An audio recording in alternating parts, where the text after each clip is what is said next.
అందరికీ నమస్కారం. జై హింద్, జై భారత్. మనం ఏదైనా ఒక ఐటెంని తయారు చేయాలంటే దానికి అయిన ఖర్చు ఒక రూ. 10 అనుకుందాం. రూ. 10 ఖర్చు పెట్టి ఒక ఐటెం తయారు చేసి దాన్ని మనం రూ. 15కి కానీ రూ. 20కి కానీ అమ్మితే మనకి లాభం వస్తుంది. అదే రూ. 10 ఐటెం ఖర్చు రూ. 10 అయ్యి దాన్ని మనం రూ. 5కి రూ. 2కి అమ్మితే మనకి లాస్ వస్తుంది. ఎవరైనా సరే రూ. 10 ఖర్చు పెట్టి రూ. 2కి రూ. 3 అమ్మాలనుకోరు. అమ్మితే అది బిజినెస్ కాదు. అయితే ఈ మధ్యన సోషల్ మీడియాలో ఈ రూ. 10 బన్ గురించి చాలామంది చాలా చర్చలు జరుపుతున్నారు. ఒక పేదవాడు తను ఏదో అమ్ముకుంటున్నాడు, తను బిజినెస్ చేసుకుంటున్నాడు, అలాంటి వాడిని మీడియా వచ్చి అడగడం ఏంటి, ప్రశ్నించడం ఏంటి అని ఇలా రకరకాలుగా కొంతమంది వ్యక్తులు సోషల్ మీడియాలో అడుగుతున్నారు. ఇది ఎంతవరకు కరెక్ట్ అని. ఓకే, నిజమే, కరెక్టే. మీరు అనుకునేది కరెక్టే, వాస్తవమే. ఇది వరకు మనం చాలా విషయాల్లో గమనించింది ఏంటంటే కొంతమంది వ్యక్తులు జ్యూస్ అమ్మేటప్పుడు యూరిన్ కలిపి జ్యూస్ అమ్ముతున్నారు.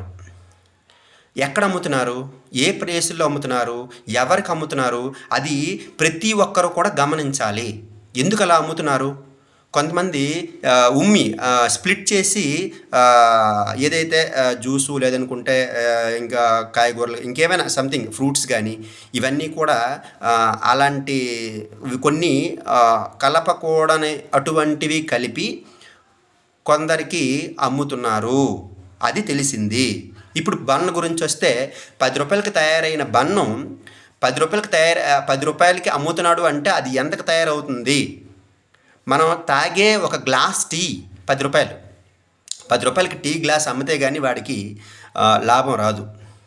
అలాంటిది ఒక రూ. 20 తయారీ ఖర్చు రూ. 20 రూ. 15 అయిన ఒక బన్ను రూపాయలకి రూపాయలకి వాడు అమ్ముతున్నాడు అంటే వాడికి లాస్ వచ్చి ఎందుకు అమ్ముతాడు?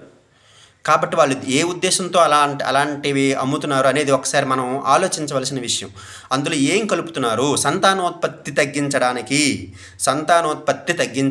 కొన్ని రకాల కెమికల్స్ కలుపుతున్నారు అనే విషయం తెలిసింది.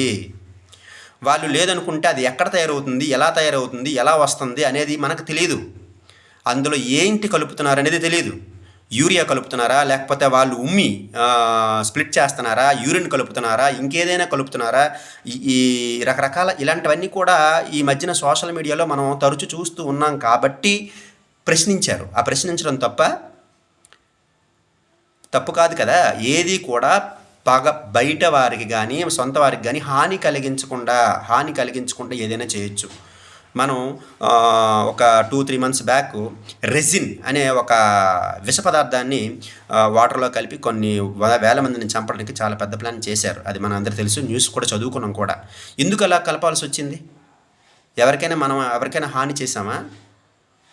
అందరం ఇక్కడ చక్కగా కలిసి బతికేటప్పుడు ఎందుకు అలాంటివే చేయాల్సి వస్తుంది కొంతమంది వ్యక్తులకి? ఇవి ఒకసారి అందరూ కూడా అవగాహన చేసుకోండి. తినే ప్రతి వస్తువు కూడా ఎవరి దగ్గర కొంటున్నాం, వాళ్ళ యొక్క బిహేవియర్ ఏంటి, వాళ్ళు ఏంటి కలుపుతున్నారు.